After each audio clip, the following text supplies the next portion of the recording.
ईशान किशन भी lot of people are not talking about him, लेकिन बहुत उसका बैटिंग माइंड है. He is got a very sharp cricketing brain. वो झारखंड का है, तो उसने माही के अंडर खेला है. माही का वो अच्छा दोस्त भी है, माही के थ्रू वो बहुत सीखा भी है, plus he is a good keeper. तो I think Ishan, KL Rahul, Shubman Gill, but I think Gill number one. Ishan, I think not many people are saying this, लेकिन वो अच्छा कैप्टन भी बन सकता है. तो डोंट बी सरप्राइज कि मुंबई इंडियंस ने उसे रोहित शर्मा जब भी फेज आउट होगा, Mumbai Indians might think about him as a future captain also. The brutal question is कि सैलरी प्रोस्पेक्ट्स क्या होते हैं स्पोर्ट्स बिजनेस की दुनिया में. Tennis coaches, for example, will be making a lakh, couple of lakhs a month, if not more. Cricket coaches will be making close to say 60-70,000 rupees. Then if you domestic cricket की बात कर रहा हूँ. domestic cricket, तो will be making More. so Ranji Trophy coaches today are getting paid 40, 50, 60 lakhs a year. वाह. Yeah. मतलब ये एक IIM ग्रेड की salary. Exactly. Wow. Plus you have a bonus structure. So if you win the Ranji Trophy, you will have this, that, and the other. So that's why you should try to seriously look at coaching as an option. Cricket world cup का time है दोस्तों. आज ऐसी तगड़ी conversation release हो रही है. आप मेरे को इस कॉन्वर्सेशन के एंड तक थैंक यू बोलोगे. क्रिकेट की बात जिस तरह से इस कॉन्वर्सेशन में हुई है ना, you are not ready, internet is not ready for it. ये एक क्रिकेट एक्सपर्ट है, इनका नाम है जतिन परांजपे. इंडिया के लिए खेल चुके हैं, एक नेशनल सिलेक्टर रह चुके हैं और अब एक बहुत ही बड़ा, बहुत ही सक्सेसफुल स्पोर्ट्स बिजनेस रन कर रहे हैं. इन्होंने नाइकी में भी काम किया है. इन्होंने दोनों रोनाल्डो और विराट कोहली के साथ काम किया है. तो आप ही सोचो कि इनके पास कैसी कहानियां, कैसे पर्सपेक्टिव्स होंगे. आज की कॉन्वर्सेशन बस बैठकर एंजॉय करो. अगर आप मेरी तरह एक स्पोर्ट्स फैन हो तो आपको आज की कॉन्वर्सेशन बहुत अच्छी लगेगी दोस्तों, स्पेशली जो क्रिकेट फैंस हैं हमारे बीच. You are not ready for Jatin Paranjpe sir.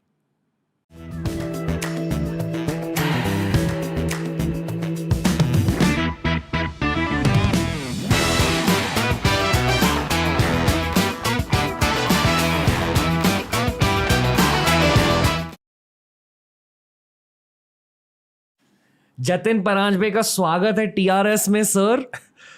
आपका स्वागत है. थैंक यू यार. कितने टाइम से मैं रुका हूँ इसके लिए. अरे सर, लोगों को आपके करियर के बारे में जानना चाहिए. आपने कोहली के साथ भी काम किया, रोनाल्डो के साथ भी काम किया और एज एन इंडियन क्रिकेटर भी देश को रिप्रेजेंट किया. बेसिकली स्पोर्ट्स की दुनिया में आप बहुत कुछ कर चुके हो. दोनों फुटबॉल और क्रिकेट की दुनिया को आपने बहुत गहराई से जाना है. इज इट करेक्ट टू से ऑल दिस? हाँ बिल्कुल. ये जो जर्नी थी, जो जर्नी चालू है वो ऐसे ही था. मैं पहले क्रिकेटर था, फिर सोचा कि यार मुझे बिजनेस ऑफ स्पोर्ट में बहुत रुचि थी पहले से. ओके. कि यार ये कैसे चलता है, ये स्पॉन्सरशिप, प्लेयर मैनेजमेंट, इसमें क्या क्या है, यार मुझे इसमें कुछ करना है. तो मैंने सोचा कि चलो यार MBA करते. फिर MBA के टाइम मुझे एक जॉब ऑफर आई. स्टीव वॉ की एक कंपनी थी इंडिया में, और एक बॉम्बे वर्सेस ऑस्ट्रेलिया मैच चल रही थी, मैं खेल रहा था. तो स्टीव वॉ ने मुझे पूछा कि यार आप जैसा हमें एक बंदा चाहिए बॉम्बे में. तो मैंने सोचा यार इससे बड़ा एजुकेशन क्या होगा मेरे लिए. तो मैंने MBA बाजू में छोड़ दिया और वो कंपनी के लिए चालू कर दिया काम करने. तो ऐसे ऐसे कुछ अपॉर्चुनिटीज़ मिलते गए और बहुत ऐसा वेरीड करियर रहा है मेरा. और आज जो मैं देखता हूँ अपने देश को, जो स्पोर्ट्स का जो कंज्यूमर है, जो स्पोर्ट्स का वातावरण है, ये तो बहुत सी चेंज है लास्ट 10-15-20 सालों में. तो ये जस्ट स्टार्ट है इंडिया के लिए. इंडिया एक बहुत बड़ा स्पोर्टिंग देश बनेगा. ओके. सर, बहुत कुछ पूछना है आपसे. आपके पापा एक क्रिकेट की दुनिया के लेजेंडरी मेंटर हैं, कोच हैं. बचपन में आपने सचिन तेंदुलकर के साथ भी खेला है? हाँ, सचिन और मैंने तो एक्चुअली साथ में ही स्टार्ट किया था क्रिकेट. Okay. जो हम पहली बार हमारी मुलाकात हुई थी वो बॉम्बे अंडर-15 के सिलेक्शन ट्रायल्स में हुई थी. और तभी हमने एक दूसरे से इंट्रोड्यूस काइंड ऑफ करवा लिया. और फिर साथ में बस में शिवाजी पार्क वापस गए. तब से जो दोस्ती है वो अभी भी है. मैंने जब भी उसको पहले 2-3 बार देखा, मैंने बोला यार ये तो अलग ही प्लेयर है. क्यों? Great question. क्यों? बिकॉज एक बैट्समैनशिप में एक बहुत इंपॉर्टेंट होता है जजमेंट ऑफ लेंथ. कि जब भी बॉल छूटता है बॉलर के हाथ में से, वो बैट्समैन की जो इंट्यूशन, स्किल, प्रैक्टिस, ये जो अलग अलग फैक्टर्स है वो एक मिश्रण में आ जाता है और वो लेंथ जज कर लेता है. तो सचिन तेंदुलकर ने लाइफ भर, करियर भर, आई डोंट थिंक एक हाथ पे आप उसके मिस्टेक्स, लेंथ, जजमेंट के मिस्टेक्स देख सकते हो। तो वो मैंने पकड़ लिया। मतलब गली क्रिकेट से हर किसी की शुरुआत होती है, फिर कोचिंग होती है, आप टेक्निकल सीख लेते हो और हाँ, एंड में गली क्रिकेट ही बन जाती है। एब्सोल्युटली, बिकॉज वो जो है वो इंट्यूशन है at the end of the day, जो हम मेडिटेशन में उसे सुष्टि बोलते हैं, जी। कि जो आपके पास दी गई है, तो वही तो है। और लेकिन हाँ, तो गोइंग बैक टू इट, वो 10 साल का था, मैं 11 साल का था, और तब से हमारी फ्रेंडशिप है। उनकी पर्सनालिटी कैसी थी तब? बहुत ही पैशनेट, बहुत मिस्chievous, अभी भी है। और एक क्रिकेट पे बहुत ज़्यादा प्रेम पहले से। और बैटिंग तो छोड़ो उसकी, मैं तो बोलता हूँ कि उसके बॉलिंग में भी बहुत ही ट्रिमेंडस अमाउंट का टैलेंट था। उसका जो गूगली था, वो रेगुलरली लेग स्पिन नहीं डालता था अब, लेकिन उसका जो गूगली था, मैं बोलूँगा वर्ल्ड का बेस्ट गूगली अभी भी। nobody could read it, तो and fielding, probably the best throwing arm team में, one of the best fielders, close in का हो या सर्कल में का हो या बाउंड्री राइडर का हो, ही वॉज, जो उनका जन्म हुआ है वो क्रिकेट खेलने के लिए हुआ है। It's as simple as that. और उससे ज़्यादा मुझे क्या अच्छा लगता है सचिन के बारे में, कि मैं उसके कैप्टनसी के अंडर खेला हूँ। और मैंने ऑलवेज कहा है कि उससे जो कैप्टनसी के लिए जो उसे एक्नॉलेजमेंट मिलनी चाहिए थी, वो नहीं मिली कभी। ऑलवेज पब्लिक ने कहा कि ये बहुत बड़ा प्लेयर है, लेकिन ये कैप्टन ठीक ठाक है। नहीं, वो बहुत अच्छा कैप्टन था, बहुत प्लेयर्स कैप्टन था वो। और वही मैं एक और लेयर उसके पर्सनालिटी की वो थी, कि इतना हेल्पफुल बंदा टीम के लिए। आज रणवीर, मैं बोल रहा हूँ कि आप यूवी से लेके वीरू या रोहित या विराट को पूछो कि पाजी ने आपके लिए क्या कंट्रीब्यूशन था आपके गेम में, और वो बहुत बहुत लंबा कॉन्वर्सेशन होगा, बिकॉज उसने सेल्फलेसली दिया है खुद को। वो ड्रेसिंग रूम में जो एक्सपीरियंस शेयरिंग, जो नॉलेज ट्रांसफर हम बोलते हैं, वो Sachin was one of the best in that. वो एक स्टूडेंट ऑफ द गेम रहे थे बचपन से। बिल्कुल, और अभी भी है। वही तो मैं कह रहा हूँ कि जो वो पूरा पैकेज ही उसके पास है वो, सो टुडे आई थिंक वो जो मैच रीड करता है, या जो वो प्लेयर को रीड करता है, अभी I think second to none. मतलब आपको नाम लेने की ज़रूरत नहीं है, पर ऐसे सिचुएशंस हुए हैं जहां आप अब उनसे मिलते हो और वो कहते हैं कि ये प्लेयर का करियर ऐसा जाएगा या ऐसे कुछ होगा इसके करियर में। आई थिंक करियर के बारे में तो बात नहीं करते, लेकिन टैलेंट के बारे में बात करते ओके। कि ये प्लेयर ना बहुत, जतिन ये बहुत बड़ा प्लेयर है, ये जिसको देख ले तो। ओके। गेम सिचुएशनल रीडिंग, कि यार अभी ये ना, ये ऐसे करेगा, यार ये इसका फील्डिंग ना, ये ऐसे ऐसे करेगा, इनको ऐसे करना है। कि अभी और मैच का रीडिंग, कि अभी मैच चल रही है ऑस्ट्रेलिया में, कूकाबरा बॉल है, जी। तो ये 20 ओवर्स ऑलरेडी हो गए, टेस्ट मैच चल रही है। अभी ना जतिन ये बॉल सॉफ्ट होगा थोड़ा, तो अभी ये ज़्यादा हिलेगा नहीं, तो अभी नेक्स्ट 3-4 घंटे बेस्ट बैटिंग का टाइम है। तो ये पूरा it just comes very naturally. Okay. आप नाम लेंगे यंग क्रिकेटर्स के जिन्हें आप, जहां आपको लगता है कि हाँ इसमें कुछ तो है, या अगर उनसे भी कुछ बात हुई है? हाँ हाँ, मैं तो मेरे ख्याल से कल ही मैं मिला उसे बेंगलोर में। पृथ्वी शॉ मेरे लिए बहुत बहुत ही टैलेंटेड प्लेयर है, और अनफॉर्चुनेटली अभी इंजर्ड है, लेकिन ऐसे होता है क्रिकेटर के करियर में। शुभमन गिल बहुत बड़ा प्लेयर है। ऋतुराज गायकवाड़, अभी जो इंडिया में बैट्समैन आ रहे हैं वो बहुत बहुत टैलेंटेड है। जी। और बिकॉज ऑफ द आईपीएल उनका जो मच्योरिटी का जो स्टेज आता है वो बहुत जल्दी आता है।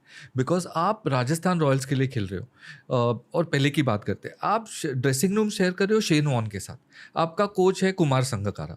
तो आपका जो जो जो जो आपकी मेंटालिटी है वो एक इंटरनेशनल प्लेयर से हो जाती है। बिकॉज आप सोचते हो कि यार आज शेन वॉर्न ने आके मुझे बोला कि वेल प्लेड, कुमार संगकारा मुझे ब्रेकफास्ट पे बोल रहा है कि तू ऐसे ऐसे कर, ये तेरे डेवलपमेंट एरियाज है, तू बहुत बड़ा प्लेयर बनेगा। तो जो वो कॉन्फिडेंस है, वो मैच्योरिटी आती है, वो एक इट्स फास्ट फॉरवर्ड हो गई है आज के टाइम में।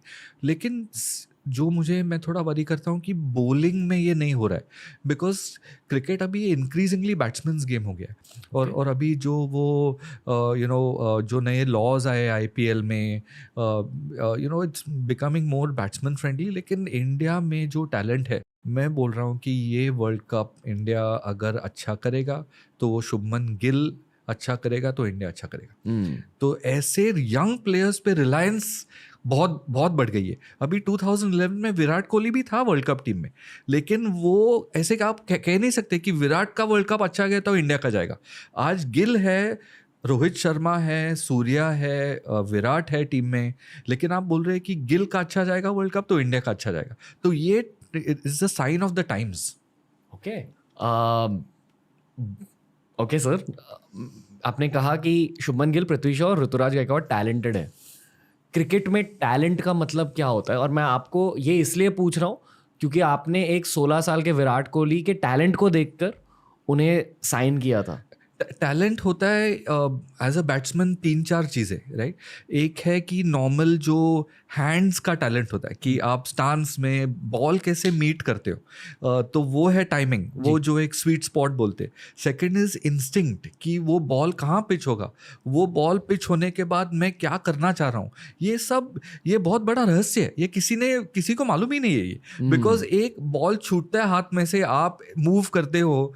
आजकल आप वीडियो देखते हो बच्चों के 4-5 साल के बच्चे कि बॉल डाला मार रहे हैं, अभी ये किसने सिखाया उनको, तो ये जो नेचुरल एक एबिलिटी होती है हम में कि कोई गा सकता है, कोई अच्छा लिख सकता है, कोई back of the envelope maths कर सकता है, कोई क्रिकेट खेल सकता है। तो ये जो एक नेचुरल जो फाउंडेशन है उसे टैलेंट कहते हैं। और उसके बाद स्किल एक्विजिशन है कि ये टैलेंट को वो गेम में कैसे मोल्ड करना, वहाँ कोच का बहुत बड़ा एक रोल होता है उसमें कि ये टैलेंट को स्किल एक्विजिशन में कैसे डेवलपमेंट करना है। ओके, या क्या होती है skill acquisition? Skill acquisition is थोड़ा गेम इंटेलिजेंस की, थोड़ा रेपिटेशन, कि एक हम बोलते हैं कि रिपीटेबिलिटी आनी चाहिए। बोलर्स को बोलते हैं कि आपकी एक्शन रिपीटेबल होनी चाहिए। जैसे कि बास्केटबॉल में स्टेफ करी का लॉन्ग शॉट है, टाक, so that's why they do 1,000 hoops and you'll bat 1,000 balls a day. जी। तो ये जो repeatability is the bedrock of skill acquisition. मतलब कवर ड्राइव आपको 1000 बार मारनी है, फिर आपकी कवर ड्राइव अच्छी हो जाएगी। करेक्ट, बट वो कोच का टैलेंट होता है कि वो repeatability should not become monotony. वो रिपीटेबिलिटी में भी थोड़ा एक स्पाइस ऐड करना चाहिए। So repetition but not repetition. So if you have to hit 500 balls, वो बोलेगा कि एक 50 ऑफ ड्राइव मारो, 50 पुल शॉट मारो, फिर एक 10 ऑफ ड्राइव मारो, 10 स्क्वायर कट मारो। तो वो otherwise the mind is already kind of preparing for one kind of ball. So you need to have a all round view. तो ये स्किल एक्विजिशन में कोचिंग का बहुत बड़ा रोल होता है। ओके, और तीसरी चीज आपने डिसिप्लिन कहा, या कि मतलब कितनी मेहनत करोगे आप? डिसिप्लिन के बिना क्या है Ranveer? You have spoken about it, you have gone through phases. हर कोई फेजेस में का लाइफ फेज में ही होता है। और एक दिन जब भी आप उठते हो और कहते हो नहीं मुझे ये करना है या मुझे ये नहीं करना है, that is the start of your discipline if you ask me. Sir, मैं हमारी जनरेशन को विराट कोहली जनरेशन के नाम से पुकारता हूँ। मैं ये मानता हूँ कि ये विराट कोहली जनरेशन है। या फेयर टू से? बिल्कुल बिल्कुल। 16 साल के जब वो थे तो आपने क्या देखा? इंटेंसिटी मतलब क्या सर? तो मैं तो कहूँगा कि मैं थोड़ा टैलेंट आईडी, मैं थोड़ा टैलेंट स्काउट जैसा बन रहा हूँ। मुझे बहुत अच्छा लगता है कि प्लेयर्स को देखना, और मुझे लगता है कि मैं हूँ थोड़ा गिफ्टेड उसमें। और एक चांस लेना पड़ता है एक प्लेयर पे, कि एक रूडिमेंट्री तो जो गेम है वो तो था ही, उसका वो सवाल ही नहीं था।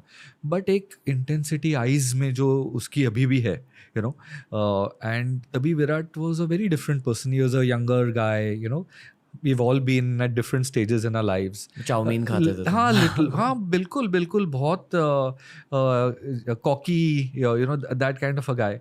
बट कुछ तो था कि compete करना है, कि लो स्कोरिंग मैचेस में तभी भी अगर जब भी आप उनके इंडिया अंडर 19 के वीडियोस देखते हो, वो भी एक फाइनल बहुत लो स्कोरिंग हुआ था where India had to defend. लेकिन ये बंदा जो घुस गया था ग्राउंड में कि ये मैच हम जीतने ही वाले ना, इसे कहते हैं इंटेंट, इसे कहते हैं intensity, and that is what is needed. Because आज अगर आप देखो इंडियन टीम और IPL साथ में, आप 250 से 300 दिन खेल रहे हो, तो वो इंटेंसिटी एक मैच में नहीं, आपको इंडिया के लिए I think Indian team 45 to 50 matches खेलते हैं साल में, आईपीएल के 15 मैचेस है, तो वो 70 मैचेस में आपको वो इंटेंसिटी लानी है, और वो intensity needs a different mentality to bring it across consistently across those 8, 9, 10 months. That takes something else. Okay. And that is what he evolved into. Again I go back to the seniors in the team, because that is what Sachin and all these guys would have spoken to him about. Because ये seniors जब भी talent देखते हैं ना dressing room में younger players में, वो छोड़ते नहीं है फिर, कि वो टैलेंट को नर्चर करते रहो. I think Dhoni has also had a big hand in Virat's career. वाह, ओके. मतलब जितने भी इंटरनेशनल लेजेंड्स इंडिया ने देखे हैं क्रिकेट में एटलीस्ट, सारे के सारे इंटेंस बंदे थे. इंटेंस और गिवर्स, कि नॉलेज गिवर्स, कि जो मैंने सीखा है मैं रणवीर को पास ऑन करूंगा, बिकॉज उसको डेफिनेटली उसका और मैं ऐसे पैकेज करके पास ऑन करूंगा कि वो समझ पाए, कि वो ओवर लर्निंग ना हो जाए. तो ये चीज़ों में ये जो सीनियर्स थे, जो Sachin, Rahul Dravid, UV as well, when they all became seniors, they gave very very freely, सबको बहुत हेल्प की उन्होंने. Okay. वो जो ड्रेसिंग रूम है वो बहुत ही ओपन ड्रेसिंग रूम है इंडियन टीम की, जहाँ बहुत बैंटर चलते रहता है, लेकिन नॉलेज ट्रांसफर भी बहुत चलते रहता है. किस तरह का नॉलेज ट्रांसफर होता है? अभी बहुत बहुत पहलू है इसके. एक होगा टेक्निकल थोड़ा, कि यार ये विकेट पे थोड़ा बॉल बाउंस हो रहा है, तू एक काम कर, थोड़ा तू पीछे खड़े रहे, क्रीज में थोड़ा आगे मत मूव हो, नहीं तो ये बॉलर ये एंगल से डाल रहा है, ये 40th 50th ओवर चल रही है, वो शायद उल्टा ट्राई करेगा देखो, तो तू थोड़ा संभल के रह जा, कि ये मैच पोजीशन में हम आज सेकंड डे पे है, थर्ड डे में शायद ये हो सकेगा, तो इससे बच के रहेंगे. तो बहुत पहलू है इसके. But more importantly it's about a match situation, कि ये मैच में ये जो बड़े प्लेयर्स हैं ना, even though Sachin was not a captain in 2011 world cup, but you could see him on the ground, he was thinking like a captain every single ball. तो ये जो घुस के खेलते हैं ना प्लेयर्स, ये ऑलवेज मैच के बारे में सोचते रहते, तो इनको बराबर पता चलता है कि नेक्स्ट 1-2 घंटे में क्या हो सकता है मैच में, उसके लिए हमें अभी क्या करना है. तो ये जो थॉट प्रोसेस है ये बहुत इंपॉर्टेंट है, बिकॉज वो कोच जो आपको जूनियर से लेके सीनियर लेके आया है, वो शायद इंडिया के लिए खेला हो नहीं खेला हो, लेकिन इतना प्रैक्टिकल एक्सपीरियंस उसके पास नहीं होगा, तो उसने उसका काम किया है. अब ये सीनियर्स आके they are putting a layer of experience on them. जो करंट इंडियन ड्रेसिंग रूम है, स्पेशली ये जो वर्ल्ड कप वाली टीम है, उसमें जो यंग प्लेयर्स हैं, उनमें आपको सबसे ज़्यादा इंटेंसिटी किस में दिखती है? आई थिंक शुभमन गिल, बिल्कुल. Shubman Gill I think next generation का प्लेयर है. जैसे हम बोलते हैं कि अभी विराट कोहली के जनरेशन में है हम, I think Shubman Gill is a terrific player. मैंने फर्स्ट टाइम उसे, जब भी मैं नेशनल सेलेक्टर था, एक India South Africa test match चल रही थी पुणे में, विराट ने 254 किए थे वो टेस्ट मैच में, लेकिन ये स्टोरी है अगले दिन, मैच के एक दिन पहले की. एक प्रैक्टिस सेशन चल रहा था, और ये इंडियन टीम में एक रघु करके है, बहुत ही स्वीट बंदा है, वो साइड आर्म, एक there is a instrument called side arm, तो you have side arm specialist, वो साइड आर्म से बॉल बहुत जल्दी बहुत फास्ट आता है. तो रघु और वो एक लंबा डंडा होता है, करेक्ट वो टीवी पे देखा करेक्ट, और वो स्किल भी उसके लिए बहुत लगती है. तो Raghu is a champion at that side arm, और वो 160+ डालता है. और शुभमन बैटिंग कर रहा था नेट में, और रघु ने एक बहुत ही फास्ट बाउंसर डाला उसे, और शुभमन ने जस्ट वही स्टांस पोजीशन में से ऐसे जस्ट पुल किया उसको. ये प्रैक्टिस चली थी सेंटर विकेट पे, और बॉल ऐसे कर्व होके आउट स्विंग जैसा 10th row of the stand में ठाक करके वो एक सीट पे it banged into that seat. और तभी मैंने बोला कि भाई ये कुछ अलग ही है. और उसके बाद थोड़ा आगे पीछे हो रहा था. He also didn't get chances. Then Australia में उसने अच्छी बैटिंग की, लेकिन ये जो IPL, और मैं तो बोल रहा हूँ कि जो इंडिया पाकिस्तान मैच थी अभी एशिया कप की, जब भी उसने एक stepped out a little bit to Afridi, that is the pivot of India's fortunes basically. वो मैच के बाद ही सबको कॉन्फिडेंस आया कि ये टीम यार अभी तो हम फ्रंट रनर्स है वर्ल्ड कप के लिए. लेकिन ये छोटे छोटे मोमेंट्स होते हैं जो ये बड़े प्लेयर्स ये मोमेंट्स क्रिएट करते. आई थिंक शुभमन गिल बहुत बड़ा प्लेयर है, बहुत बड़ा प्लेयर होगा। ईशान किशन भी, lot of people are not talking about him, लेकिन बहुत उसका बैटिंग माइंड है। He is got a very sharp cricketing brain. वो झारखंड का है, तो उसने माही के अंडर खेला है। माही का वो अच्छा दोस्त भी है, माही के थ्रू वो बहुत सीखा भी है, plus he is a good keeper. तो I think Ishan, KL Rahul, Shubman Gill, but I think Gill number 1। Okay okay. Ishan के बारे में थोड़ा बात करते हैं। Ishan I think not many people are saying this, लेकिन वो अच्छा कैप्टन भी बन सकता है। तो डोंट बी सरप्राइज कि मुंबई इंडियंस ने उसे रोहित शर्मा जब भी फेज आउट होगा, Mumbai Indians might think about him as a future captain also. क्यों सर, कैप्टन बनने के लिए क्या चाहिए होता आई है? थिंक कैप्टन बनने के लिए थोड़ा एक अलग मैच्योरिटी लगती है। इट्स लाइक अंडर 15 टीम का एक ही बंदा कैप्टन क्यों बनता है? बिकॉज वो कोच देखता है कि ये ग्रुप में एक है जो थोड़ा उसकी सोच थोड़ी ऊपर की है। मतलब क्या सर? तो थोड़ा एक लीडर होता है कि एक ग्रुप में एक नेचुरली एक leader, we have had friends, we played football cricket, एक ऐसा लीडर आता है। तो दिस कैप्टनसी का piece is a person who thinks about the game a little bit more, who thinks about others in the team a little bit more. I think these are the first few traits where you can say हाँ ये possibly captain हो सकता है। मतलब दूसरों को अपने से आगे रखना। यस, दूसरों का सोचना, मैच का सोचना, टीम के रिजल्ट का सोचना, रिजल्ट का पहले सोचना before your own performance. I think ये Ishan is a dark horse. अभी सब बोल रहे हैं कि श्रेयस या केएल कप्तान बनेंगे रोहित के बाद, जब भी रोहित फेज आउट करना चाहे। अब India captain I think KL will also be a good captain, no doubt. लेकिन मुझे ईशान किशन, हाँ 100% अभी ईशान किशन को इंडिया के लिए परफॉर्म करना होगा। उसे he will have to be seen as a certainty in that Indian team, उसके बाद ही कैप्टनसी आती है। लेकिन बहुत very sharp cricketing brain on those young shoulders. Okay. KL के बारे में बात करनी है सर?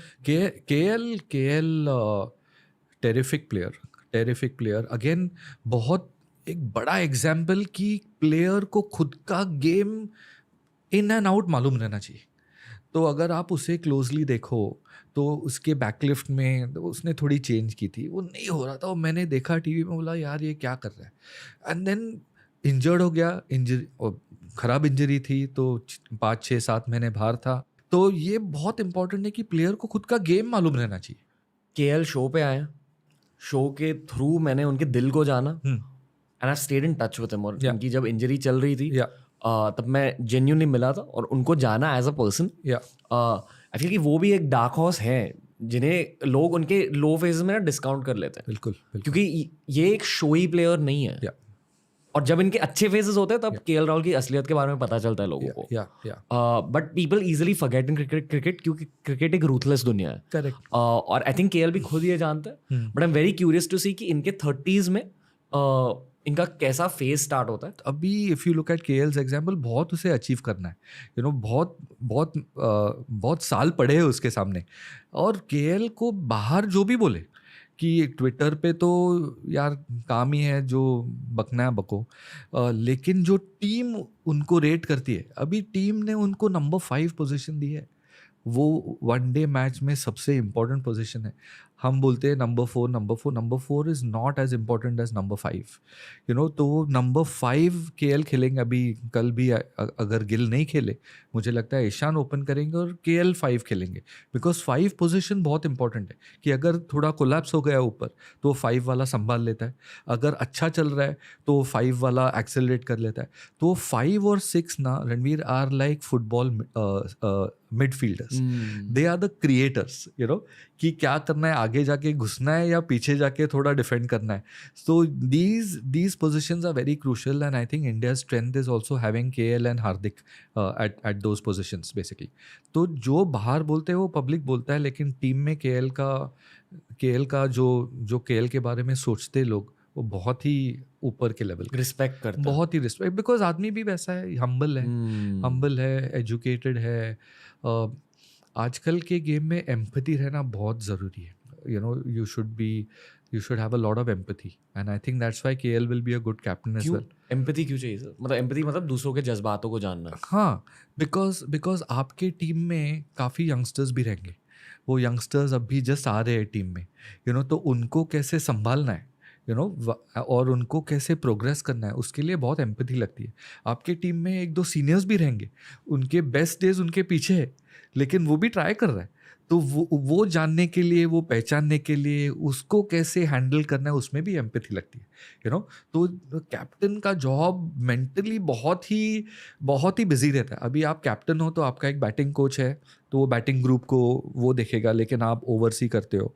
आपका हेड कोच है, हेड कोच और आप विजन के बारे में बात करते हो। आपका बॉलिंग कोच है, फील्डिंग कोच है, वो सब ग्रुप्स है, लेकिन एक कैप्टन आपके उसके टीम के बारे में हर टाइम सोचते रहता है कि ये मैं क्या करूँ, ये इसको मैं कैसे और बेटर करूँ। And I think that is where Rohit Sharma is also very very astute, कि ही नोज़ कि कौन से प्लेयर को क्या उसे कहना है और कौन से प्लेयर को क्या नहीं कहना है। तो आई थिंक यू नो वो मुंबई इंडियंस के इतने साल कैप्टन रह चुके हैं, और प्लस मैं थोड़ा बॉम्बे का हूँ तो वो बायस तो रहता ही है। तो वो थोड़ा एक ग्रेविटास तो रहता है Same. उसमें। तो I think very empathetic towards his players. और ये आज हम कॉर्पोरेट लाइफ में भी बोलते हैं कि leader has to be empathetic, जी। राइट? ये it's the same thing for a cricket team और same thing for a sports team. Okay. Sir, क्या अगर किसी को कैप्टनसी मिल जाती है उसकी वजह से उनकी गेम अफेक्ट होती है?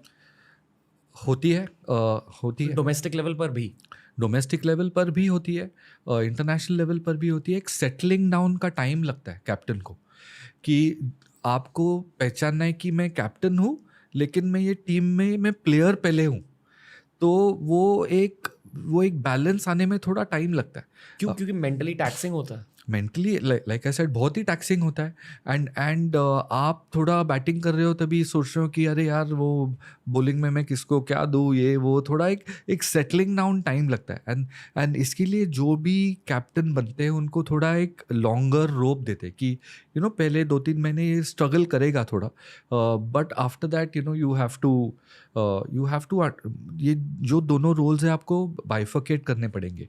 कि जब भी आप बैटिंग कर रहे हो तभी आप बैट्समैन हो, तभी आप कैप्टन नहीं हो। ऑल्दो मैं तो बहुत मानता हूँ कि जब भी आप बैटिंग करते हो you should think like a captain, but you should think like a captain only कि ये विकेट पे क्या स्कोर अच्छा है, ये विकेट पे क्या टारगेट सेट करना चाहिए, but not think about the other parts of captaincy कि मैं जब हम बॉलिंग करेंगे तभी हम क्या करेंगे, बिकॉज वो आपका फोकस निकालेगा। वो वॉच द बॉल एंड एक batsman say this to themselves, watch the ball, it will tell you what to do.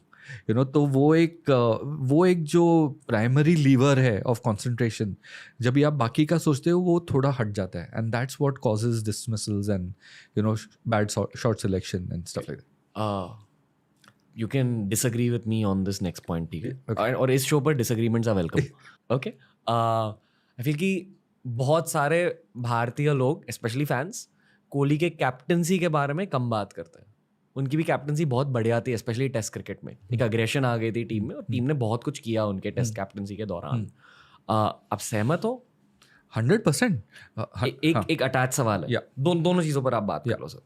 जब आप उनसे उनके टीनेज में मिले थे, जब वो 16 ईयर्स के थे, तब उनमें एक कैप्टन दिखा था? क्योंकि कहा जाता है कि लीडर्स बनाए नहीं जाते, लीडर्स पहले से लीडर्स ही होते हैं। तो वो जानना चाहूँगा मैं। मैंने जब भी उसे पहले देखा, मैंने सोचा भी नहीं था कि मैंने वो पॉइंट ऑफ व्यू से देखा भी नहीं था उसे, ऑनेस्टली। मुझे जस्ट एज अ बैट्समैन अच्छा लगा, बट जब भी मैंने अंडर-19 वर्ल्ड कप फॉलो करना शुरू किया तभी मुझे लगा 100% ये इसमें कैप्टनसी मटेरियल है। एंड तब से वो ब्रांड ऑफ क्रिकेट तब से है, बिकॉज वो अंडर-19 वर्ल्ड कप में भी बहुत अटैकिंग खेले, इंडियन टीम है खेली, इंडियन टीम। एंड जब भी वो इंडिया का कैप्टन बना तभी वही तो एक था कि वो in your face, attacking at all times. That was the kind of brand which they propagated, और वो ब्रांड खेलने के लिए आइडियल टीम थी। Virat Kohli and Ravi Shastri, both of them are very strong characters, and it was the right way we were playing our cricket. And then after Virat gave up the captaincy, मुझे भी थोड़ा लगा कि अभी ये brand तो Rohit is not the same guy as Virat, तो ये brand क्या होगा? But I think what you are seeing now under Rohit and Rahul Dravid is a very, very astute, strategy-driven, take on the game. and they are taking certain very interesting decisions. I loved कि कुलदीप यादव को पहले 2 match में खिलाया नहीं Australia के against, because वो 3 matches थे Australia के अगेंस्ट एंड वर्ल्ड कप की पहली मैच फिर से ऑस्ट्रेलिया, तो आप 3 बार उससे कुलदीप को क्यों चांस दे रहे हो खेलने? तो जब भी वो पहले वर्ल्ड कप मैच में आएंगे तभी वो चौथी बार खेलेंगे कुलदीप को। सो जस्ट कुलदीप को लास्ट मैच में खिलाया कि जो हमारा हुक्मी एक का है उसे हम थोड़ा बाजू में रखेंगे, तो ये थोड़ी ये जो चीज़ें हैं वो मुझे बताती है कि बहुत सोच जा रही है ये टीम में। एज अ सिलेक्टर आप क्या नोटिस करते हो रोहित शर्मा की कैप्टनसी के बारे में? ऑब्वियसली ग्रेविटास बहुत ही इंटेलिजेंट कैप्टन है, और एक प्लेयर्स कैप्टन है जो प्लेयर्स को एक माहौल, वो टीम में, मैं गया नहीं हूँ ड्रेसिंग रूम में बहुत टाइम से, लेकिन वो माहौल टीम में बहुत अच्छा स्टडी माहौल रहेगा। वो माहौल होगा एक बिलीफ वाला कि यार तू कर ले, आई बिलीव इन यू, तू कर ले, तेरा हो जाएगा सब, टेंशन मत ले, आज नहीं हुआ तो कल हो जाएगा। और यही जो देख रहे हैं कि एक ऐसा एम्पैथेटिक माहौल जो है। बट आप रोहित की बैटिंग देखो लास्ट 3-4 मैचेस, वो पाकिस्तान के अगेंस्ट भी वो आया कि मैं तो इनको क्लीन अप करने वाला, तो वो अल्ट्रा अग्रेसिव वो हो गए अभी। जो पहले वो थोड़े he used to take the kind of second fiddle, लेकिन he is become very aggressive. So he is also showing कि यार अग्रेशन तो चाहिए, टॉप ऑफ द ऑर्डर, और मैं दूंगा वो अग्रेशन। तो गिल को थोड़ा टाइम मिलेगा सेटल डाउन होने, और उसको अगर टाइम मिलेगा तो वो खींच लेगा। लेकिन जो इनिंग्स का जो पहले जाके किसको हमें घुसना है वो मैं घुसूंगा पहले। मैं और ज़्यादा गहराई में जाना चाहूँगा into the psychology of captaincy. जैसे आपने कहा कि रोहित और Rahul Dravid strategy oriented individuals हैं, तो उसी तरह रवि शास्त्री और कोहली एज अ यूनिट कैसे थे, मतलब आपके नज़रिए से? रवि शास्त्री, और आपने सुना होगा ये कि some people say and I agree कि he should have been captain of India for a longer time, because वो बहुत ही इंटेलिजेंट क्रिकेटर है पहले से। टैलेंट उनका लिमिटेड था, बट कॉन्फिडेंस, अग्रेशन, इंटेलिजेंस बहुत ही अच्छा था। And great man manager I know him well for many years now. जो आदमी के पास फोरसाइट है, एक जो हम पहले बोल रहे थे सृष्टि, राइट, ये जो फोरसाइट है, एक ब्लेसिंग होता है, वो इंट्यूशन, करेक्ट, इंट्यूशन होता है कि ये प्लेयर क्या करेगा, ये मैच में क्या होगा, ये सीरीज में क्या होगा, वो उनके पास था। और that is where he did a lot of work with Virat in helping Virat understand कि ऐसे भी हो सकता है। बट रवि ऐसा बंदा नहीं है जो जाके डोमिनेट करने देखेगा। उसने क्या किया कि he let Virat Kohli be his own man and then kept feeding him information as and when needed to align everything in the right direction. पता है मीम कल्चर में, क्रिकेट मीम कल्चर काफी ब्रूटल होता है। मतलब कुछ मीम्स बहुत फनी भी होते हैं, कुछ मीम्स बहुत ब्रूटल होते हैं। और फिर उसी मीम कल्चर से स्टीरियोटाइप्स या परसेप्शन बिल्ड होता है। Perception, that was the word. Correct. तो रवि शास्त्री को लेकर एक परसेप्शन है कि वो बहुत क्वाइट कोच थे, उन्होंने ज्यादा कोचिंग नहीं करी। But how does meme culture know that? असलियत क्या है ये सिर्फ रवि शास्त्री को पता होगी, टीम को पता होगी। एक्चुअली उस असलियत के बारे में आपसे पूछना चाहूंगा। नहीं, वो ऑपोजिट ऑफ क्वाइट थे। ऑपोजिट ऑफ क्वाइट थे। रवि शास्त्री बहुत ही अग्रेसिव कोच थे, हेड कोच, बहुत ही अग्रेसिव हेड कोच थे। उनके जो हडल में उनके स्पीचेस बहुत लेजेंडरी है। और लेट्स किल देम, और वो जैसा इम्प्रॉम्प्टू थे वो जी। रवि शास्त्री ऐसे नहीं है कि वो स्टडी करके जाएंगे कि हडल में मुझे क्या बोलना है। जो उनके मन में आएगा वो बोलेंगे, और वो बहुत रेलेवेंट होगा, बिकॉज वो हडल के बाद आप ग्राउंड पे ही जा रहे हो, तो बहुत ही ऐसा है it needs to hit that arrow needs to hit the bullseye एकदम क्विकली। तो but not quite at all. ये जो मीम्स है, I know that he also laughs at them himself, because बहुत ही चिल्ड बंदा है, और रवि शास्त्री के बारे में आप सोचो तो पहला इंडियन क्रिकेटर जो इतने साल काउंटी क्रिकेट खेला एज अ ऑलराउंडर, ग्लमॉगन के लिए इतने साल वो खेले, एंड फर्स्ट प्रोफेशनल क्रिकेटर. तो वो जो प्रोफेशनलिज्म उस उनमें है, इनग्रेन्ड है, and that is also what he tried to tell the players about as well. Because वो एक इंडियन क्रिकेटर थे, वो भी गावस्कर और सबके साथ खेले थे, लेकिन काउंटी क्रिकेट खेलने से भी बहुत लर्निंग्स आती है. Because county cricket, Ranveer, is 7 days a week cricket. So every day you're playing a match literally for 3 or 4 months, or at least 5 days a week cricket. So you have learnings. So wo learnings are also providing a different angle, for the players in that knowledge transfer. क्या होते हैं learnings? अभी England में तो ball सीम होता है, तो defensive batting कैसे करनी है, सीमिंग ट्रैक पे एज अ स्पिनर क्या बॉलिंग करनी है, व्हेन यू आर टायर्ड कि यार मेरे में कुछ नहीं है, अभी मैं 11 दिन मैच खेल रहा हूँ, वो 12वें दिन सुबह 6 बजे अलार्म बजेगा, कैसे उठना है और जाना है. वो एक प्रोफेशनलिज्म है, वो एक डिसिप्लिन है, खुद में. What do you tell your self talk, this that and the other. So these are ये लर्निंग्स बहुत इंपॉर्टेंट है. यंगर प्लेयर्स को ये लर्निंग्स बहुत इंपॉर्टेंट है, बिकॉज आपको उनको बैट कैसे होल्ड करनी है, वो बॉल कैसे ग्रिप करना है, वो सब मालूम है. उनको न्यूएंस लर्निंग चाहिए कि how can I become better, I am facing this complex issue, and then you feel हाँ मैंने भी ये मेरे करियर में फेस किया था, should I tell him this. And these guys are elite athletes, these are highly trained players. So you can't go and say कि यार ये है कि तू ये कर. You have to go and say कि यार मेरे पास शायद एक चीज़ है जो तुझे हेल्प कर सके, जब भी आप रेडी हो आप आके मेरे साथ बात करो. तो Ravi was that kind of a head coach that he gave the players the space, because he was a player, in his own time he realized that players also need space. So you have to keep balancing it out. Okay. Yeah.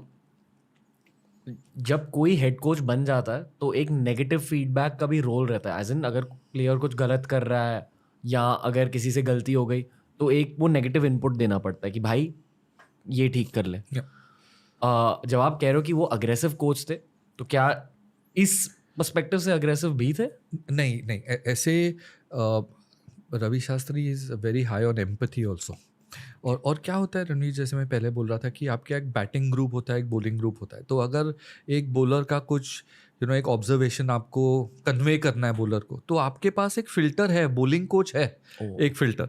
तो वो bowling coach के through आप convey कर सकोगे. उसके बाद अगर नहीं हुआ तो then intervention is needed. But ये जो setup में है, it's a very beautiful setup, so there's a lot of there's a very good opportunity to play good cop bad cop as well in this. So generally coaching की setup के बारे में बताइए. तो एक हेड कोच होता है, head coach होता है, और एक कैप्टन होता है, and then you have a batting coach, a bowling coach, a fielding coach. Then you have two guys who are experts at sidearm, so you're used to that pace on a daily basis. इतना बड़ा role होता है कि दो side arm, इतना 2 maybe 3 भी. Then you have 2 physios, you have 2 masseurs, you have a strength and conditioning coach, and then you have a admin staff as well, because that admin staff will look after hotels, logistics, flights, ye wo. So all in all it's a 35-40 member group which is traveling. So 15 16 17 का squad होता है, और एक और 15 16 17 का admin and sports sciences and coaching staff होता है. तो एज अ हेड कोच आप प्लेयर्स को भी मैनेज कर रहे हो, स्टाफ को भी मैनेज कर रहे हो? नहीं, स्टाफ का एक हेड ऑफ एडमिन होता है, तो that's one thing which is off your plate completely. But head coach, as a head coach आप कैप्टन को भी मैनेज कर रहे हो, मोस्ट इम्पॉर्टेंटली, बिकॉज वो आपका विजन अलाइनमेंट वो कैप्टन के साथ एकदम परफेक्ट लगता है, because it's like you guys are the CEO of the company. Vision alignment मतलब क्या? मतलब अगर कैप्टन को किसी को ड्रॉप करना है, किसी को सिलेक्ट करना है? मैं तो उससे भी ब्रॉडर बोल रहा हूँ कि ये अभी 3 फॉर्मेट है. इंडियन टीम का मेरा विजन क्या है इंडियन टीम के लिए, कि नहीं, वर्ल्ड टेस्ट चैंपियनशिप तो हमें जीतनी है, तो रेड बॉल भी बहुत बड़ा फोकस है. या आप बोलो कि नहीं, नॉट सो इम्पोर्टेंट, लेकिन T20 हमें जीतना ही है. तो वो एक विजन कि मुझे टीम कहाँ लेके जानी है, दैट्स जो हम एज एन एंटरप्रेन्योर बोलते हैं 30,000 फीट वाला विजन. तो ये क्या करना है, and then to make that vision into a mission, क्या क्या लगता है, is where all the work starts. वाह, ओके. तो क्या ये एक थॉट है कि आने वाले सालों में 3 अलग टीम्स होंगे? 100%. और मुझे तो लग रहा है कि पहले T20 टीम के बारे में बात करेंगे, बिकॉज लास्ट 6 मंथ से T20 की एक अलग टीम हमें दिख रही है, जी और मैं थोड़ा इसमें कंज्यूमर मार्केटिंग का टर्म यूज़ करता हूँ कि हम आज बोलते हैं कि डिजिटल नेटिव्स, अभी my children are 16 years old, so they are digital natives, मतलब सिर्फ इंटरनेट यूज करिए। इंटरनेट और मोबाइल पे उनका काम है पूरा, राइट? तो our T20 team, India's T20 team has to be of T20 natives. जो today Ruturaj Gaikwad wakes up and thinks about T20 first. He doesn't think about test matches. Ishan Kishan wakes up and thinks about T20 first. Sanju Samson is not wanting to play test match cricket for India, but he wants to play T20 cricket for India. तो ये जो format के जो format के जो natives है, अपनी team should be only of that, which is happening now. So after this World Cup, you will see a completely new T20 team, because they'll be preparing for next year's T20 World Cup in West Indies and the USA. Test matches, you might still see the same people there, because I feel a Pujara needs to be in a setup, Ajinkya Rahane needs to be in a setup, obviously Virat, Rohit. But interesting to see कि one day game के बारे में क्या होगा. We are now used to that 3-hour format. तो वो 8 hours के लिए बैठना is a tough fun. तो I think एक ICC level से थोड़ा rethink हो सकेगा one day टीम के बारे में. But Indian team, to answer your question, तीन टीम होगी 3 फॉर्मेट के लिए. एटलीस्ट 2 टीम तो होंगी, एटलीस्ट दो अलग टीम, एटलीस्ट 2. तो जैसे कि आपने कहा कि T20 नेटिव्स होने चाहिए, करेक्ट. तो फिर 10 साल बाद टेस्ट कौन खेलेगा? जो प्लेयर्स सिर्फ रणजी खेलते अभी मैं तो बोल रहा हूँ कि ये टेस्ट क्रिकेट का जो पैशन इंडिया के पास है, वो Virat Kohli is the owner of that passion.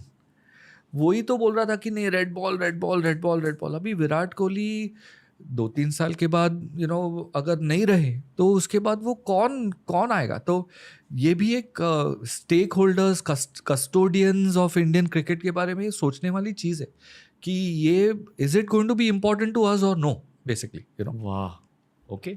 मैं ये जानता हूँ कि क्रिकेट सर्कल्स में ऐसे रूमर्स है कि प्लेयर्स भी जानते हैं अब ओडीआईज का हाइप कम हो चुका है. हर कोई जानते हैं ओडीआईज का हाइप कम हो चुका है. फैंस भी ओडीआईज नहीं देखते और काफ़ी हद तक, क्योंकि फैंस ड्राइव क्रिकेट, शायद ओडीआईज होंगे नहीं, मतलब वर्ल्ड कप के सिवाय, और चैंपियंस ट्रॉफी अगर होती है. करेक्ट. और मतलब ये जो बायलैटरल सीरीज होती हैं, करेक्ट. ग्रेट क्रिकेटर नाम का एक ऑस्ट्रेलियन पॉडकास्ट है, बहुत बढ़िया. उसमें भी वही कह रहे हैं कि bilateral cricket has become irrelevant a little bit. Correct.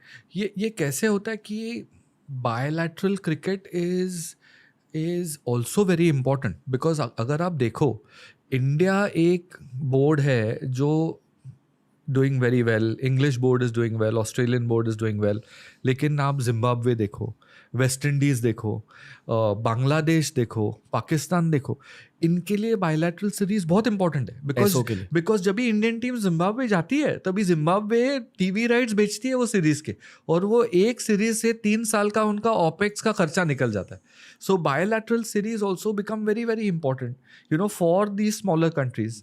तो अभी देखना पड़ेगा कि आप ओडीआई का फॉर्मेट चेंज करोगे, 2 इनिंग का बनाओगे, इम्पैक्ट प्लेयर रूल लाओगे, कुछ ना कुछ तो ट्वीक करके और एक फ्रेंडली बना दोगे, वो है, या एवरी कंट्री में एक डोमेस्टिक लीग चल रही है. तो क्रिकेट का एक बहुत बड़ा पैराडाइम शिफ्ट होने वाला है क्या, कि जैसे फुटबॉल फ्रेंचाइज वर्सेस फ्रेंचाइज है, cricket will it go that way? तो वो भी एक डेंजर है. पता है, बचपन में ना सर, मतलब मैं as a cricket fan Indian cricket को और बीसीसीआई को इस नज़रिए से बिल्कुल नहीं देखता था. मैं इंडियन क्रिकेट को एज इंडियन क्रिकेट देखता था. अब मेरा नज़रिया बहुत बदल चुका है.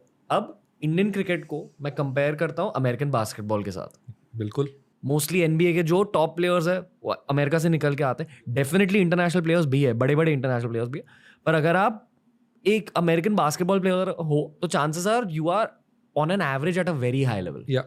यही भारत में हो रहा है. जो लोग कहते हैं कि इतने सारे इंटरनेशनल क्वालिटी के प्लेयर्स निकल के आ रहे हैं, I don't see it happening in any other country. Ranveer, I think that's a great point to bring up. Because NBA is also like BCCI. जी बिकॉज NBA के बाद क्या है, यूरोप में थोड़ा बहुत बास्केटबॉल खेला जाता है, but NBA has become like the care taker of global basketball. You know that's you use the perfect analogy. Adam silver जो NBA के CEO है, he is controlling global basketball today, you know. So and hence a lot of things to be learned as well. And you know, ICC is also doing a damn good job. बहुत easy है बोलने के लिए यार ICC कुछ नहीं कर रहा है, नहीं, बहुत कुछ कर रहा है. बिकॉज ये जो स्मॉलर कंट्रीज है, अभी USA में भी ICC ने बहुत बड़ा रोल प्ले किया. अभी मुझे लास्ट वीक ही कोई मिला था, वो बोल रहे थे फिलीपींस में क्रिकेट चल रहा है, म्यांमार में क्रिकेट चल रहा है, नेपाल की इतनी अच्छी टीम है, Afghanistan probably most improved team in the last 2-3 years. Today you cannot take Afghanistan lightly.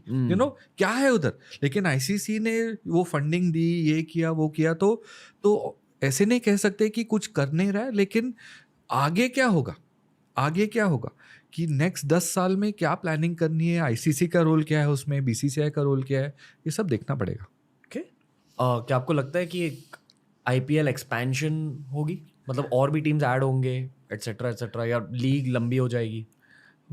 मुझे लीग WPL तो डेफिनेटली एक्सपैंड होगी, बिकॉज 5 टीम्स है. I think it will be the right reasons to expand the WPL. आज मैं देख रहा हूँ कि लड़कियों में क्या टैलेंट है, अनबिलीवेबल टैलेंट, तो वो तो डेफिनेटली एक्सपैंड होगी. आई थिंक IPL और 1-2 साल वैसे ही रहेगी टिल थोड़ा एक मैक्रो पिक्चर देखना पड़ेगा किसको, कि भाई IPL अगर एक्सपैंड हो रही है तो बायलैटरल कम हो जाएगी, बायलैटरल कम हो रही है तो जिम्बाब्वे के साथ सीरीज़ नहीं होगी, जिम्बाब्वे के साथ सीरीज़ नहीं होगी तो उनका कैश क्रंच का प्रॉब्लम आ जाएगा. तो ये all these things have to be weighed, because एक ऐसा रिपल इफेक्ट होता है कि आप ये करो तो उधर एक इफेक्ट हो जाता है. तो but that is why administrators are administrators, because they have to see, ये पूरा मोज़ेक उनको देखना पड़ता है. मेरा बचपन का सपना है सर कि 30 IPL टीम देखने का चांस मिले, पर टटिंडा टाइबो की पेंशन भी जरूरी है. एग्जैक्टली. और वेस्ट इंडीज, अभी आप वेस्ट इंडीज के स्टेडियम्स देखो, ग्राउंड्स देखो जी. वो basic infrastructural operational costs are issues right now. Okay. आपके एक पास्ट जॉब प्रोफाइल के बारे में बात करते हैं. National selector, head national selector मेरे ख्याल से आप अजीत अगरकर है. अजीत अगरकर है. पहले एक हेड नेशनल सेलेक्टर क्या करते हैं? क्या उनकी खुद की सिलेक्टर्स की टीम होती है? Is that the role? और एक उनमें से एक सिलेक्टर क्या करता है जिसका जॉब प्रोफाइल आपने निभाया? और कैप्टन का क्या रोल रहता है सिलेक्शन में? नहीं, ब्रिलियंट क्वेश्चन. ये हर क्रिकेट फैन को जानना है. हाँ, मैं थोड़ा डिटेल में जाऊंगा इसके बारे में. या बिकॉज 5 सिलेक्टर रहते, 1 from each zone, so north zone, central zone, east, west and south, right. India broken up into 5 zones, 1 selector from each zone. 4 साल का टर्म होता है. ये 5 जनों का एक एप्लीकेशन इंटरव्यू प्रोसेस होता है. सो सम 40, 50, 100 पीपल विल अप्लाई. लेकिन एक एप्लीकेशन के लिए थ्रेशोल्ड होता है कि 30 फर्स्ट क्लास मैचेस या 1 मैच फॉर द कंट्री, ये सब BCCI के वेबसाइट पे है पूरा अवेलेबल, एक criteria. Then according to the criteria वो एप्लीकेशंस आते हैं. एक सेंट्रल एडवाइजरी कमिटी होती है BCCI की, which conducts the interviews, and then you appoint these 5 people. Out of these 5 people जिसने भी इंडिया के लिए ज़्यादा खेला हो वो चेयरमैन बन जाता है. तो हमारी सिलेक्शन कमेटी में MSK Prasad was the chairman. और क्या होता है कि इसमें 2 मेजर स्टेक होल्डर्स होते हैं. एक सिलेक्टर्स और एक टीम मैनेजमेंट. वो टीम मैनेजमेंट में हेड कोच होता है, कैप्टन होता है, और batting, fielding and bowling coach. तो ये 5 बंदे होते हैं एंड द सिलेक्टर्स. तो पहला जॉब ये सिलेक्टर्स का ये होता है कि टीम मैनेजमेंट से, जो मैंने पहले विजन के बारे में बात की कि टीम मैनेजमेंट की विजन क्या है, टीम मैनेजमेंट की एक क्रिकेट का विजन क्या है, एक प्लेयर्स का विजन क्या है, कि जो प्लेयर्स टीम में आने चाहिए वो एक सर्टन कल्चर के होने चाहिए, एक सर्टन एटीट्यूड के होने चाहिए. मैं एक एग्जांपल देता हूँ कि अगर आप बैट्समैन हो और आपका गेम अटैकिंग है और आप 2-3 मैचेस फेल हो गए, तो 4th मैच अगर आप डिफेंसिव खेलने लगो और रन्स करने ट्राई करो, और आपका जो नेचुरल स्ट्रॉन्ग पॉइंट है वो अबैंडन करके आप खेलोगे तो वो may be not the right culture. लेकिन आप चौथे मैच में भी आओगे बोल कि बॉल यहाँ गिरा तो मैं मारूंगा उसको, और तभी आप रन्स करोगे तो yes you know you are mentally strong, your culture is intact. So people who don't compromise their natural ways to attain success is one big pillar of culture, and there are several others. So then it is not, then we take this information and in addition to this information कि next 12 months का schedule क्या है, next 12 months में world cup है क्या, next 12 months में test championship है, उसके लिए how are we going to prepare, because एक इंडियन टीम होती है, एक इंडियन ए टीम होती है, तो वो Indian A team is like a shadow team, you know, and that they have a different schedule for that basically, and that schedule again we sit with the National Cricket Academy people as well, and then come up with a schedule for a plan for the senior team and the junior and the A team. National cricket academy से players के attitude और वो सब के बारे में भी पता बिकॉज ये पूरा डॉक्यूमेंटेड होता है कि and we get access to a lot of visual information as well, because they have a lot of videos and everything of the players, तो so that becomes like a little bit of a data centre you know for the BCCI. तो ये team management से vision सीखो क्या है, and then you have to go and watch a lot of domestic matches. तो 4 साल में मैं लिटरली 5-6 दिन हफ्ते में मैचेस ही देख रहा था. एंड देन आफ्टर द आप एक मैच को 5 दिन के लिए देखते थे या so Ranji Trophy match is a 5-day game for ji. example, so you watch the first 2-3 games you know because क्या होता है कि very quickly एक सिलेक्शन कमेटी जब भी होती है तभी एक प्लेयर की लिस्ट बनती है कि ये 30-40 प्लेयर्स है based on the teams vision and the teams requirement. अभी हम ऑलराउंडर के लिए ढूंढ रहे, तो भाई ऑलराउंडर्स देखो जाके, सब फर्स्ट क्लास टीम्स में ऑलराउंडर्स देखो, शॉर्ट लिस्ट दैट से you start with 15 allrounders and then you say ये 4 है ना, ये अच्छे है. एक थोड़ा रॉ सवाल Yeah. है. इतने सारे क्रिकेटर्स हैं भारत में, Yeah. In no human way can you cover everyone. आप हर किसी को स्कैन नहीं कर सकते. करेक्ट. तो आई एम अज्यूमिंग कि जिनका नाम स्कोर कार्ड पर एट द टॉप है, यानी कि जिसके रन सबसे ज्यादा है या जिसके विकेट सबसे ज्यादा है, आप लिटरली सिर्फ उनको स्कैन करते हैं. एब्सोल्युटली. वो फिल्टरिंग प्रोसेस उधर से ही होता है कि ये रणजी ट्रॉफी है, इसमें 30 टीम है या 32 टीम्स है, ये 32 टीम्स में से ये टॉप 20 स्कोरर्स है, ये टॉप 20 विकेट टेकर्स है. Then you connect to the Ranji coaches also, because ये बंदे हमारे साथ खेले हुए ही है, तो सब दोस्ती है कि मैं पूछ यार ये कैसा है, नहीं जतिन तो आके देख, ये बहुत अच्छा प्लेयर है यार, तू आजा. उधर वो कोच से भी इंटरेक्ट हम करते, और वो कोच बोलता है कि यार ये तो है, लेकिन वो जो दूसरा प्लेयर है ना उसके रन नहीं बने थोड़े ये साल, लेकिन वो बहुत बड़ा प्लेयर है. तो ये कॉन्टेक्स्ट भी लेना पड़ता है, इसके लिए जाके मैचेस देखते हैं. बिकॉज कभी कभी मैच में एक प्लेयर है वो आउट हो गया, अंदर आके खुद बैठा है, टीम के साथ इन्वॉल्व नहीं हो रहा है, फील्डिंग प्रैक्टिस में इंटरेस्ट नहीं है, चुपचाप बैठा है, तो यू फील अरे यार ये खुद का ही सोच रहा है, टीम का नहीं सोच रहा है. I use to walk a lot around the ground, you know, जो बाउंड्री लाइन पे फील्डर्स है, मैं सडनली उनको पूछता था कि यार अभी ये क्या करेगा इस सिचुएशन में तू. और द फील्डर्स जो क्लूड ऑन थे वो बोलते थे जतिन भाई नहीं यू नो अभी लेफ्ट आर्म स्पिनर लाना चाहिए, या यू नो ये करना चाहिए, वो करना चाहिए. जो सो रहे हैं ग्राउंड पे बैठ के, फिजिकली है, mentally miles away, they would say हाँ वो थोड़ा मैं सोच के बताता हूँ आपको, तो थोड़ा आपको आइडिया आती है. तो ये कॉन्टेक्स्ट गैदरिंग बहुत इंपॉर्टेंट है. सो ये अगर सिलेक्शन जस्ट फिगर्स पे होता तो यार एक स्टैटिस्टिशियन बैठ के आराम से टीम निकाल सकेगा, बट ये बहुत कॉन्टेक्स्ट इंपॉर्टेंट है. बिकॉज जो प्लेयर्स आप वो ड्रेसिंग रूम में जो पाइपलाइन कर रहे हो ना, they have to be of a certain culture and a certain kind of mentality. Exactly. Okay.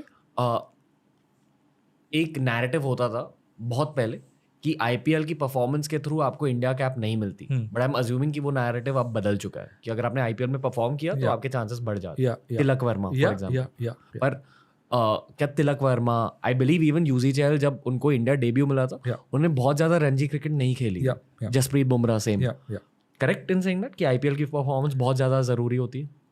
नहीं, पहले तो मुझे प्रॉब्लम ही नहीं है इसमें कि अगर आईपीएल में कर रहा है बंदा तो अच्छा है ना, you can use that as a marker definitely.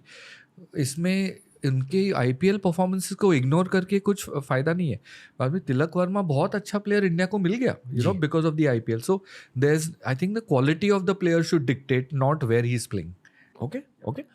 Back to Ranji trophy, जैसे कुछ स्टेट्स है जो थोड़े से छोटे क्रिकेटिंग स्टेट्स माने जाते हैं, असम, नागालैंड, केरला, तो इन स्टेट्स को भी स्कैन किया जाता है? 100%। अभी झारखंड को देख लो, Jharkhand is one of the most dangerous white ball teams in India. You know, बहुत ही अच्छी team, you know, so lot of smaller teams are getting better today. It's surely जितना क्रिकेट का जो डेसिबल लेवल है इंडिया में, कि हर बच्चा खेलना चाह रहा है, हर कोने कोने में बीसीसीआई ने पूरा डेवलपमेंट प्रोलिफरेट करके, डिस्ट्रीब्यूट करके किया है ये सब, तो every team today has become dangerous. I mean, I remember a few years back, Jammu Kashmir beat Bombay. You know, and that's amazing. I mean, if you look at international level, Afghanistan, like we spoke about, बहुत dangerous team है. तो India में that is what is causing the upliftment of the quality of Indian cricket. Okay. कि हर जगह पे quality improve हो रही है. सुनने में आया कि जैसे उमरान मलिक कश्मीर से निकल के आए, वैसे ही कश्मीर से एक स्ट्रीम ऑफ फास्ट बॉलर्स निकल के आ रही है। बिल्कुल सच है? बिल्कुल नहीं, मैं तो ये बहुत सालों से हो रहा है, यूपी से भी बहुत आ रहे थे। मैं एक स्टोरी बताता हूँ। मैं जब भी नाइकी में था तभी एक नया फास्ट बॉलिंग का शू लॉन्च हो रहा था, तो वो प्रोडक्ट वाले आए थे यूएस से कि यू नो चलो हम थोड़ा ये ट्राई करेंगे जूता। तो मैंने बोला ठीक है, नो प्रॉब्लम, जाके एक काम करेंगे, मैदानों पे जाएंगे, cross Maidan, Azad Maidan, let's give the shoe to proper maidan cricketer. तो वो इंटरेक्शन में प्लेयर्स से समझा कि कहाँ से है आप, कहाँ से हो? सर मैं तो इलाहाबाद से हूँ, सर मैं तो नेपाल से आया हूँ, सर मैं तो रांची से हूँ। अच्छा क्या कर रहे हो इधर, जॉब है आपका? नहीं नहीं सर, हम वो मुंबई इंडियंस में ट्राई करने के लिए आ रहे हैं। तो जैसे बॉलीवुड में Indian film industry, I think we should call it, जैसे बाहर से बॉम्बे आते, यू नो, कि प्रोड्यूसर के साथ ब्रेक मिले, डायरेक्टर के साथ ब्रेक मिले, ऑल ओवर इंडिया से क्रिकेटर्स आ रहे हैं कि मुंबई इंडियंस के साथ एक नेट बॉलिंग का चांस मिले मुझे, कि मैं नेट में इम्प्रेस करूं, वाह, और वो मुझे यू नो फिर मुझे चांस मिले। ऐसे तो हुआ है? ऐसे ही हो रहा है अभी, ऐसे ही हो रहा है। सो अभी not only Mumbai but KKR में हो रहा है, सीएसके में हो रहा है। तो it will happen with Gujarat Titans also. LSG it will happen with all the teams, because ये तो जैसे साउथ अमेरिका में you know rags to riches stories are based on football, you know, कि I remember David Luiz, he used to tell me कि you know my mother used to do domestic chores, and when I left for Portugal I told her that you'll never have to work again. तो यही तो stories है। And that's happening in cricket also. They are coming to Bombay because Mumbai Indians के net में उनको chance मिले, वो थोड़े इम्प्रेस करे रोहित शर्मा को, और फिर उनका करियर टेक ऑफ हो वहाँ से। वाह, ओके। मैंने एक्चुअली सोचा था कि बहुत सारी बातें करेंगे आपके साथ, पर ये पूरा का पूरा क्रिकेट नर्ड पॉडकास्ट बन गया, which is great. which is great, yeah. कि इसके बाद एक और इंग्लिश पॉडकास्ट होगा जहाँ हम फुटबॉल की भी बातें करेंगे। बिल्कुल। पर एक हिंदी में फुटबॉल का सवाल है मेरा। रोनाल्डो के साथ आपने काम किया है, हाँ मैंने बहुत काम किया है। उनको जाना है? हाँ बिल्कुल बिल्कुल। मैं यूरोप में था नाइकी के साथ, जी। और तभी रोनाल्डो खेल रहे थे रियल मैड्रिड के लिए, और नाइकी का बहुत ही बड़ा एक बिज़नेस है रोनाल्डो के साथ, CR7, और वो बिज़नेस का मुझे एक पॉइंट मैन बना दिया गया कि यार जो भी प्रोडक्ट लॉन्चेस है, यू नो, तू जाके उसके साथ बैठ के, यू नो, उसके टीम के साथ बैठ के क्या करना है, वो कभी लॉन्च करना है, ये वो तो, और जो भी शूट्स है उस नाइकी के, यू नो, वो पूरा करके, तो स्टार्टेड वेरी टफ मैनर, लेकिन then you know I think comfort level थोड़ा बढ़ गया, एक दो डिसीजंस ऐसे लिए गए जो पॉजिटिवली बिजनेस को इम्पैक्ट कर गए। और ये जो बड़े सुपरस्टार्स होते हैं ना रणवीर, ये बहुत ही शार्प थिंकर्स रहते हैं। उनको बराबर मालूम है कि ये बंदा जो आगे बैठा है वो मुझसे क्या चाह रहा है या मुझको कुछ देने आ रहा है, यू नो। तो ये उनका जो हम बोलते हैं ना, उनका BS रेडार बहुत शार्पली ट्यून्ड रहता है, इंट्यूशन बिकॉज एक्सपीरियंस से ही आ गया है, तो बहुत काम किया, वो मर्क्यूरियल वेपर शू 2014 में, फ्लाईनेट का जो लॉन्च था, वो अभी सब ब्रांड्स फ्लाईनेट कर रहे हैं, वो लॉन्च था, वो मैं उसका प्रोजेक्ट हेड था। तो बहुत ही इंटरेस्टिंग टाइम्स, मैं लाइफ में 15-20 बार मिला उनको। कभी बैठ के बकचोदी करी है उनके साथ? बहुत ही फनी बंदा है, Okay. बहुत ही फनी बंदा है। और उसके 2-3 टीम्स है, एक मेरा बहुत गहरा दोस्त अभी उसका एजेंट बना है, रिकार्डो रेगुफे, वो नाइकी में था पहले, रिकी। तो रिकी और मैं बहुत ही क्लोज फ्रेंड्स है, मैं टच में हूँ, अभी सऊदी अरेबिया में है वो अभी। लेकिन उसके क्रिस्टियानो के 2-3 टीम्स है, एक हॉर्गे मेंडिस की टीम है जो क्लब डील्स करती है, अच्छा, मतलब खुद की पर्सनल मैनेजमेंट? हाँ, 2-3 डिफरेंट टीम्स। एक बहुत बड़ी डिजिटल टीम है, और अभी बहुत ही बड़ी हो गई है बिकॉज सोशल मीडिया ऐड हो गया उसमें। एक एंडोर्समेंट्स की टीम है, और एक उसके बाकी के इन्वेस्टमेंट्स की टीम है। सो वो बहुत ही एक वेल हील्ड बिजनेस है उसका। तो बट फनी गाय, बहुत अच्छे मैचेस भी देखे मैंने। वो champions league quarter final, United real Madrid, जब नानी को सेंड ऑफ किया, हाँ, याद है ये। तब मैं था, दर्द हो रहा था ये देखकर एज अ यूनाइटेड फैन। हाँ, और Cristiano scored and then he so we met him after the game also that night. I was watching the game from his box only. Then Real Madrid, Atletico Madrid, Champions League final, that last second goal, I was at that game also. Because कुछ ना कुछ तो काम होता ही था, because उसके कितने शू launches थे, कितने प्रोडक्ट लॉन्चेस थे, तो you had to go and keep getting approvals and running him through the plans. हर किसी को पता है कि वो रोनाल्डो बने कैसे। बहुत लोगों को, क्रिकेट फैंस को भी पता है रोनाल्डो के बारे में, क्योंकि कोहली ने बात करी। पर जब आप किसी इंसान से मिलते हो इन पर्सन, कुछ अलग एनर्जी पता चल जाती है। जैसे कि आपने कहा कि वो बहुत अच्छे रीडर है सिचुएशंस के, तो उस पर्सपेक्टिव से मैं पूछ रहा हूँ कि उनमें अलग क्या है as a human being? I think ये जो एलीट एथलीट्स है वो हाई इंटेंसिटी में इतने एक्सपीरियंसेस के थ्रू गए हैं कि गुड बैड अगली, आई थिंक एक बहुत ही डिटैच थिंकर्स रहते हैं ये लोग। एक मैं आपको एनालॉजी देता हूँ, एक एडजेसेंट एग्जाम्पल, विराट की वो इंडिया पाकिस्तान T20 मैच, जो कहाँ मैच थी, कहाँ लेके गया वो मैच को, राइट? बट उसका आप फेस देखो, इतना काम कि जैसे हम मेडिटेशन में बोलते हैं कि ऑब्जर्व कर रहा है वो क्या हो रहा है जी। वो जस्ट ऑब्जर्व कर रहा है क्या हो रहा है, but they've done that pressure situation so many times कि वो they go into an autopilot mode basically. So with Cristiano, that ground and the discipline was something else. वो oxygen chamber, वो रात को 9:30-10 बजे, thank you very much, phone off, कल optional practice है तो भी नहीं, मैं तो जा रहा हूँ। रूटीन उनके खून में बिल्कुल, नहीं तो नहीं, वहाँ पहुँच ही नहीं सकते। एक एग्जाम्पल मैं देता हूँ, एक अमेरिकन बास्केटबॉल टीम थी मैड्रिड में, और उसने किसी को बोला कि यार चलो हम इधर है तो चलो आके मिल लो हमें, लेकिन उसके मैनेजर ने उसे कहा कि कल 1:30 को सेशन है, ऑप्शनल है, लेकिन तू देख क्या करना है। बोला नहीं हम जाएंगे, जल्दी आएंगे। वो दोस्त ने उसे कहा कि हम जाएंगे तो जल्दी नहीं आएंगे, तो तेरा नेक्स्ट वो कल का सेशन तू कॉम्प्रोमाइज़ कर रहा है।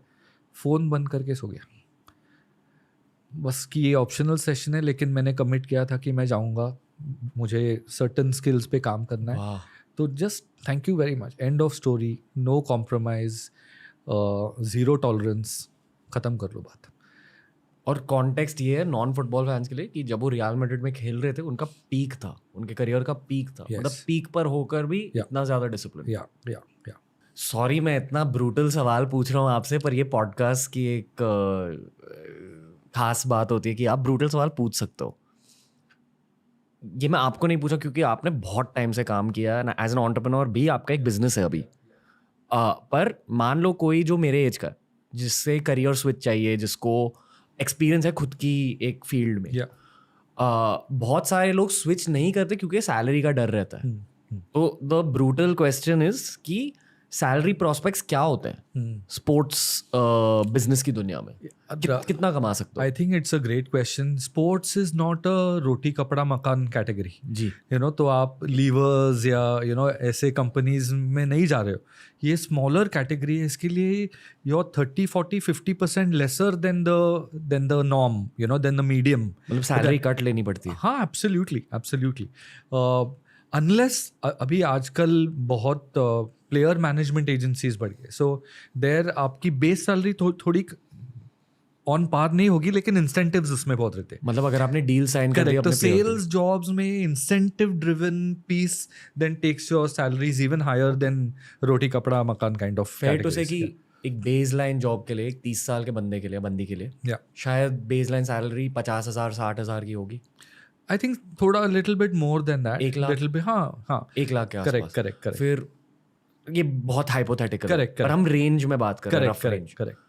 तो मान लो किसी प्लेयर ने ईशान किशन को एज अ प्लेयर मैनेज कर लिया या और अच्छा परफॉर्म किया as a manager, as in sales के थ्रू ब्रांड्स लाए ईशान किशन के लिए, तो फेयर टू से कि 4 लाख 5 लाख महीने के कमा सकते हो. कमा सकते हो. उससे ज्यादा उससे ज़्यादा भी, because depends on the deals which you do, depends on your incentive structure. तो है, लेकिन ये बहुत I think the opportunities really in sports are around the coaching piece, because if you want, say you're in college now, in school you are a cricketer. जी. India में एक unfortunately क्या हो रहा है कि स्कूल से कॉलेज में जब भी जाते हो तभी sports drops of from your life, because इतने टूर्नामेंट्स नहीं होते, ब्ला ब्ला ब्ला. और आपको स्पोर्ट में ही काम करना है तो आप स्पोर्ट्स मैनेजमेंट इंस्टीट्यूट में जाके कुछ कर लो, लेकिन उसके बाद जॉब्स नहीं रहते. But if you want to stay connected to the sport, मैं तो सजेस्ट करूँगा कि आप कोचिंग में जाओ, बिकॉज कोचिंग में you will be connected to your passion, and coaches are making more and more money जैसे nowadays in India. So tennis coaches, for example, will be making couple of lakhs a month, if not more. Cricket coaches will be making close to say 60,000-70,000 rupees. Then if you domestic cricket की बात कर रहा हूँ. domestic cricket तो will be making More. so Ranji Trophy coaches today are getting paid 40-50-60 lakhs a year. वाह. Yeah. मतलब ये एक IIM ग्रेड की सैलरी है. Exactly. Wow. Plus you have a bonus structure. So if you win the Ranji Trophy, you will have this, that, and the other. So that's why you should try to seriously look at coaching as an option. पर coaching में इतना पैसा बढ़ा कैसे है? BCCI. Because BCCI, because कैसा होता है कि वो जो the more BCCI earns at the top, that central revenue gets distributed, right, to all the state associations, and hence the disposable money with the state associations increases. ये वही हो रहा है कि India is becoming to cricket what America is becoming to basketball. बिल्कुल. Sports analytics भी बहुत बड़ी ये एक फील्ड हो रही है क्या, कि यूएस की बहुत बड़ी एनालिटिक्स कंपनीज का बैक ऑफिस अभी इंडिया में है. तो एनालिटिक्स, डेटा, कोचिंग, इसमें बहुत ही स्कोप है इंडिया में. ओके, फॉर एग्जाम्पल मुझे बास्केटबॉल में डेटा का रोल पता है कि प्लेयर ने शॉट कहाँ से लिया, करेक्ट, फील्ड में कहाँ से उन्होंने शॉट फेंका या कहाँ से पास लिया, या कितने सक्सेसफुल पासेस या अनसक्सेसफुल शॉट्स वगैरह. क्रिकेट में एनालिटिक्स का मतलब ये है कि बॉल पिच कहाँ हुआ, अगर यहाँ पिच हुआ तो कैसे शॉट्स मारे गए. वो एक चीज़ है कि mainly analytics is for the coach, कि आप जब ये एक बैट्समैन का आप वीडियो एनालिसिस करते हो, कि आप एक फ्रंट ऑन उसे लेते हो, कि अंपायर के पीछे एक स्टूल रख के आप कैमरा सेटअप वहाँ से है, तो आपको बराबर वो रेंज मिल रहा है बैट्समैन का, प्लस बैट्समैन के लैटरली पॉइंट पे एक कैमरा सेटअप है, तो आपको इनिशियल मूवमेंट पता चल रही है आगे से साइड से. तो वो कोच के लिए बहुत इंपॉर्टेंट टूल है, कि वो कोच वो बैठ के समझ के कि हाउ नेक्स्ट स्टेप्स प्लेयर को क्या समझाने हैं, वो प्लेयर को बताने के लिए पहले कोच को ये करना पड़ता है. तो वीडियो एनालिस्ट ऑल्सो आजकल मैं देख रहा हूँ कि बहुत lot of people video analysis में जा रहे हैं क्रिकेट के. और अच्छा बिकॉज एवरी स्टेट एसोसिएशन जो होती है, अभी मुंबई क्रिकेट एसोसिएशन ले लो, एक रणजी ट्रॉफी टीम है, और पहले तो मेन एंड विमेन, तो एक रणजी ट्रॉफी टीम, विमेन का अभी तक रेड बॉल क्रिकेट नहीं है, विमेन हैव दो वाइट बॉल टूर्नामेंट्स है, बट वो एक सीनियर टीम होती है, अंडर 19, अंडर 16, अंडर 15 एकेडमी, तो हर जगह पे एक एनालिस्ट लगता है। विमेन के लिए भी हर जगह पे एक एनालिस्ट लगता है, फिजियो लगता है, मैस्योर लगता है, स्ट्रेंथ एंड कंडीशनिंग कोचेस अभी कितने इम्पोर्टेंस में आ रहे हैं। तो ये एरिया स्पोर्ट्स में बहुत बढ़ रही है। तो एक vocational kind of guidance is very important, because then you can, आप वो स्पोर्ट आपके लाइफ में रख सकते हो फिर। क्या ओवरऑल भारत में स्पोर्ट्स की दुनिया में ओवरऑल नॉन क्रिकेट भी, जैसे कि जैवलिन या फुटबॉल या हॉकी या टेनिस, हर जगह पैसा बढ़ रहा है? हर जगह पैसा बढ़ रहा है। अभी हमने एक एनालिसिस किया था कि 2007 में आईपीएल जब स्टार्ट हुई जी, तभी जस्ट 40 या 50 क्रिकेटर्स, इंडियन बीसीसीआई का पैसा आप बाजू में छोड़ो, जस्ट आईपीएल का जस्ट मैच फीस, वो मैच फीस में 20 जन कुछ 1 करोड़ के ऊपर कमा रहे थे। अभी 5,000 Indian sports man and women 40-50 lakh से ज़्यादा कमा रहे, बिकॉज आपके पास कबड्डी लीग है, बैडमिंटन लीग है, अभी हॉकी लीग रीलॉन्च हो रही है फिर से, आपके पास एवरी स्टेट में एक डोमेस्टिक T20 लीग है। तो वो पैसा बढ़ ही रहा है। और जब भी आप प्लेयर्स का पैसा बढ़ाते, और जब भी एक लीग स्टार्ट होती है तो प्लेयर्स को तो पैसा मिलता है, लेकिन ये सपोर्ट स्टाफ देखो आप नीचे, ये सबको एम्प्लॉयमेंट मिलती है, ये सबको एक्स्ट्रा पैसा मिलता है। ओके, इफेक्टिवली पैसे आ रहे हैं लीग्स की वजह से, ब्रांडिंग की वजह से, यस, यानी कि ब्रांड्स की दुनिया की वजह से यस, वो पैसा डाल रहे हैं क्योंकि नंबर्स बढ़ चुके हैं, व्यूअरशिप बढ़ चुकी है। बिल्कुल, एंड मेरे ख्याल से व्यूअरशिप इसलिए बढ़ चुकी है क्योंकि भारत में स्पोर्ट्स कल्चर बढ़ चुका है। बिल्कुल, बिल्कुल। तो इफेक्टिवली अगर भारत में स्पोर्ट्स कल्चर बढ़ा तो भारत की स्पोर्ट्स की दुनिया में पैसे बढ़ेंगे 100%। अभी हम आज बैठे हैं इधर, आज सुबह पेपर में हमने क्या पढ़ा कि 100 Asian Games medal won today, 100 medals India have won at the 2023 Asian Games, और 2018 में 70 मेडल्स थे, सो 40% more medals we have won. And here this is एक बहुत बड़ा एक की इंडिकेटर है ये कि क्या चल रहा है। अगर इतना पॉपुलेशन एक्स्ट्रा खेल नहीं रहा था तो ये टॉप लेवल के एथलीट्स आए किधर से? एक और ब्रूटल सवाल है सर, सॉरी, पर मैं कॉन्वर्सेशन के लिए ऐसे सवाल पूछ रहा हूँ। Pinnacle of sports income in India is Virat Kohli, शायद वो सबसे ज्यादा कमा रहे हैं जी। रफली आपके अकॉर्डिंग कितना कमाते होंगे वो? यार ये बहुत ग्रे एरिया है, बिकॉज एक तो है मैच फीस में है बीसीसीआई, आईपीएल, देन दूसरा एक एरिया है एंडोर्समेंट फीस। आप थोड़ा मैच फीस, आईपीएल एंडोर्समेंट आप देख सकते हो, लेकिन ये जो लाइसेंस बिजनेसेस है वो उनके नंबर्स आर नॉट पब्लिक। मतलब तो, मेरे ख्याल से जो इंटरनेशनल लिस्ट होती है जहाँ उनको लेब्रॉन जेम्स, टाइगर वुड्स के साथ कंपेयर किया जाता है, वो एक स्टैंडर्ड ब्लॉक फिगर है कि इतना तो कमा ही रहे हैं ब्रांड डील्स के through etcetera. I think so. तो आप कह रहे हो कि इसके अलावा भी लाइसेंसिंग होती है, इक्विटी होती है स्टार्टअप्स में वगैरह वगैरह। बिल्कुल। और वो तो हमें मालूम ही नहीं है कि क्या है सर मैं आपको ये सवाल इसलिए पूछ रहा हूँ क्योंकि जैसे माइकल जॉर्डन का करियर अगर आप स्कैन करें तो कहा जाता है कि barely 1% of his current net worth had been earned through NBA basketball games. फिर स्पॉन्सरशिप से भी पैसे कमाए, पर उनका असली पैसा आया उनके बिजनेस इक्विटी से। और मैं मानता हूँ कि जो भारत के टॉप एथलीट्स है, विराट कोहली, रोहित शर्मा, MS धोनी, सचिन तेंदुलकर, ये सारे लोग आजकल इक्विटी के बारे में सोचते हैं या एसोसिएटेड बिजनेसेस के बारे में सोच रहे हैं, जैसे कि रॉन्ग कोहली का एक क्लोथिंग ब्रांड है। Correct thinking? बिल्कुल। और ये जस्ट जॉर्डन के बारे में बात करेंगे, बिकॉज जॉर्डन का जो नाइकी का जो ब्रांड है जॉर्डन जी, वो हम शूज़ देखे कि हमें सिर्फ लगता है कि जॉर्डन वो ब्रांड है, 100% है, बट जॉर्डन अमेरिका का 3rd या 4th biggest kids where brand है। किड्स वेयर ब्रांड, एक हाई स्ट्रीट बिजनेस वाला किड्स वेयर ब्रांड में वो 3rd या 4th है नॉर्थ अमेरिकन मार्केट में। तो आप देख लो कि वो कितना बड़ा बिजनेस होगा, बिकॉज ये जो एक्यूमेन है नाइकी की, बिकॉज ये जो फादर जो अपने सन या डॉटर के लिए खरीद रहा है वो जॉर्डन का फैन है, इसके लिए उसको जॉर्डन वाला ही खरीदना है कुछ। और ये नाइकी के लिए भी अच्छा है बिकॉज कंज्यूमर एक्विजिशन हो रहा है 3-4 साल के एज पे, तो वो तो शिफ्ट नहीं होगा तो ये बहुत इंटरेस्टिंग पीसेस है। तो ये जो जो हमने बोला कि मैच फीस या फ्रेंचाइज फीस, एंडोर्समेंट्स, ये 3 बकेट्स हो गए। उसके बाद 2 और बकेट्स है लाइसेंस बिजनेस, जैसे आपने रॉन्ग की बात की, वो एक लाइसेंस बिजनेस हो गया। क्या होता है लाइसेंस वही बिजनेस? जॉर्डन रॉन्ग की एक आपको लाइसेंस फी मिलती है टोटल सेल्स पे उस पर। मतलब क्या सर? सॉरी, आपको तो बहुत बेसिक तरीके तो से अगर आप एक पैर जूता 10 रुपए का आपने बेचा, जी। तो उसका ग्रॉस रेवेन्यू हो गया 10 रुपया, लेकिन वो 25% उसके ऊपर, उसके नीचे एक रिटेलर मार्जिन होता है, तो ग्रॉस रेवेन्यू हो गया 7.5 रुपया कंपनी के लिए। वो 7.5 पे आपको एक लाइसेंस फी मिलती है। मतलब एक कट मिलता है यस, हर सेल पे। कि आपका नाम हमने यूज किया और इसके लिए आप ये 4% या 5% या 10% ले लो। तो ये लाइसेंस फीस का बहुत एक बड़ा बिजनेस है, विच यू कैन इमेजिन। हाँ, मैं मेरे बच्चों को रॉन्ग में सजाऊंगा। हाँ, करेक्ट, एग्जैक्टली। और ये हो गया लाइसेंस फीस, और दूसरा हो गया, लास्ट लेग हो गया आपके इन्वेस्टमेंट्स।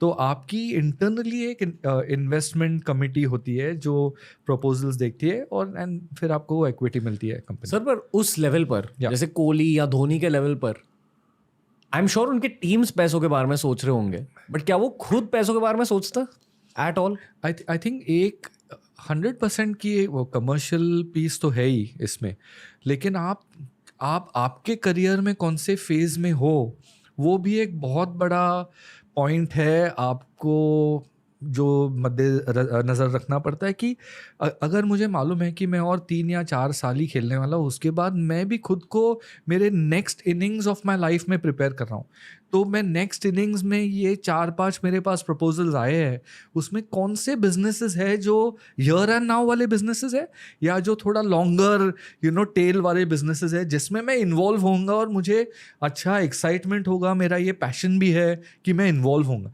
तो वो भी एक कंसिडरेशन सेट में आता है डिसीजन मेकिंग में। और उसके लिए आपकी जो इन्वेस्टमेंट कमेटी होती है, और आप में बहुत ही टाइट अलाइनमेंट रहनी चाहिए, बिकॉज अगर आपको एक बिजनेस अच्छा है तो वो अर्ली स्टेजेस ऑफ इवैल्यूएशन में हटना नहीं चाहिए। वो बिजनेस वो आपके पास कभी पहुंचना ही नहीं है फिर। तो ये बहुत ही जैसे मैंने आपको बोला, कैप्टन का लाइफ बिजी होता है, but as you become a bigger, जब भी आप बड़े स्टार बनते हो, आपका लाइफ बहुत बिजी होता है, बिकॉज आपको आपका गेम भी देखना है, आपका फिटनेस देखना है, आपका फैमिली लाइफ देखना है, आपका बिजनेस देखना है, आपके एंडोर्समेंट्स तो बहुत ही बिजी हो जाता है ये पूरा। फ्री टाइम मिलता है? स्ट्रक्चर्ड, ये जो बड़े स्टार्स है वो किंग्स ऑफ प्लानिंग रहते। इनको 2-3 महीने के बाद में मैं क्या करने वाला हूँ, कौन से दिन में, बराबर उन लोग का प्लान होता है पूरा। तो कैलेंडर प्लानिंग, जो हम सेशन प्लानिंग, कैलेंडर प्लानिंग बोलते, they definitely pull out a lot of time कि मुझे क्या अच्छा लगता है, मुझे क्या करना है मेरे डेवलपमेंट के लिए, आउटसाइड ऑफ जो भी मैं कर रहा हूँ, ये पूरा मैप्ड आउट 100% होता है। ओके, तो ये चिल कब करते हैं? यही वो प्लानिंग के बीच? हाँ, वो भी मैप्ड आउट होता है कि ये मेरा मी टाइम है, इसमें ये मैं थोड़ा और कुछ करना चाह रहा हूँ, तो ये पूरा एक ऐसा सिस्टम सेट होता है इसके लिए। ये बहुत ही, इसमें एक स्टेक होल्डर होता है जो आपका पर्सनल मैनेजर होता है, बिकॉज वो आपका गेट कीपर होता है। तो वो पर्सनल मैनेजर, और ये सबके पास बहुत एक्सपीरियंस्ड पर्सनल मैनेजर्स होते हैं जो literally they control your life in terms of your time basically. Sir, आपने इतने सारे सुपरस्टार्स के साथ काम किया है, तो सबसे बिजनेस ओरिएंटेड सुपरस्टार कौन लगा आपको? आई थिंक जो वो एक बाय प्रोडक्ट है evolution of the sports business का। तो ऑब्वियसली यूरोप में, यूएस में स्पोर्ट्स बिजनेसेस, ये जो लाइसेंस बिजनेसेस है, ये जो इन्वेस्टमेंट बिजनेसेस है, ये बहुत ही बड़े हैं। अभी अगर क्रिकेट का प्रोडक्ट इतना है तो फुटबॉल का प्रोडक्ट ज़्यादा बिकता है, राइट? तो it's just a question of that. तो मैक्सिमम एवोल्यूशन एंड प्रोफेशनलिज्म मैंने देखा है फुटबॉल क्लब्स में, बिकॉज यही तो मर्चेंडाइज सेल्स पे इनका बहुत बड़ा सिस्टम बेस्ड होता है रेवेन्यू का। तो आई थिंक ये जो क्लब्स के लिए जो हेड ऑफ कमर्शियल रहते हैं ना, इन लोग सबसे शार्पेस्ट रहते। और ये एथलीट्स के बारे में क्रिस्टियानो 100% डेफिनेटली, माइकल जॉर्डन, आप अगर देखो तो Tom Brady, big American stars are maximum commercialization वहाँ होता है, बिकॉज उधर रियल एस्टेट भी बहुत एक बड़ा उनका पिलर होता है ऑफ रेवेन्यू। इंडिया में भी होता है, sorry I take my words back, because अपने इंडियन क्रिकेटर्स भी बहुत रियल एस्टेट में इन्वेस्ट करते हैं, मोर देन रेसिडेंशियल कमर्शियल में करते हैं, एक बड़ा 2-3 फ्लोर ले लिए एक बिजनेस सेंटर में और बैंक को दे दिया फॉर एग्जांपल। तो ये सब भी होता है, लेकिन जो प्लानिंग, जो प्रोफेशनलिज्म से वहाँ होता है, यहाँ चालू हो गया होना, लेकिन और थोड़ा टाइम है। आई थिंक दैट्स वही मेरा पहला पॉइंट था कि ये जो इंडियन स्पोर्ट्स इकोसिस्टम है अभी बन रही है, अब से ये पूरा चालू होगा। अभी आईपीएल में 10-15 साल हो गए आईपीएल के। मैं बोल रहा हूँ आपको कि आईपीएल टीम्स में फॉरेन इन्वेस्टर्स अभी पैसा डालेंगे। अभी आप ऑलरेडी देख रहे हो कि यूएस से प्राइवेट इक्विटी इन्वेस्टर्स आ रहे हैं। अब भी ये टीम्स को रियलाइज हो कि भैया ये तो गेम है, ये तो ठीक है, लेकिन अभी मैं मेरा लाइसेंसिंग बिजनेस कैसे चलाऊँ, मैं मेरा मर्चेंडाइजिंग बिजनेस कैसे चलाऊँ। अभी ये जो नॉलेज, अगर एक बड़ा पी फंड आ गया यूएस से और इन्वेस्ट कर लिया एक टीम में, तो वो फंड जो एनएफएल के टीम के साथ कर रहा है या एनबीए के फ्रेंचाइज के साथ कर रहा है, वो बेस्ट प्रैक्टिसेस यहाँ ट्रांसफर करेगा। तो इनको भी समझेगा, अरे यार ये तो हम छूट रहे थे, ये नहीं हो रहा था हम लोग का। तो ये जो नॉलेज ट्रांसफर है, जो समटाइम्स इन्वेस्टर्स लेके आते हैं, ये बेस्ट प्रैक्टिसेस, ये अभी चालू होगा। ओके मैं ये जानता हूँ कि कुछ क्रिकेटर्स भी हमारे शो को देखते हैं, तो आप उनसे क्या कहना चाहोगे फ्रॉम अ बिजनेस पर्सपेक्टिव?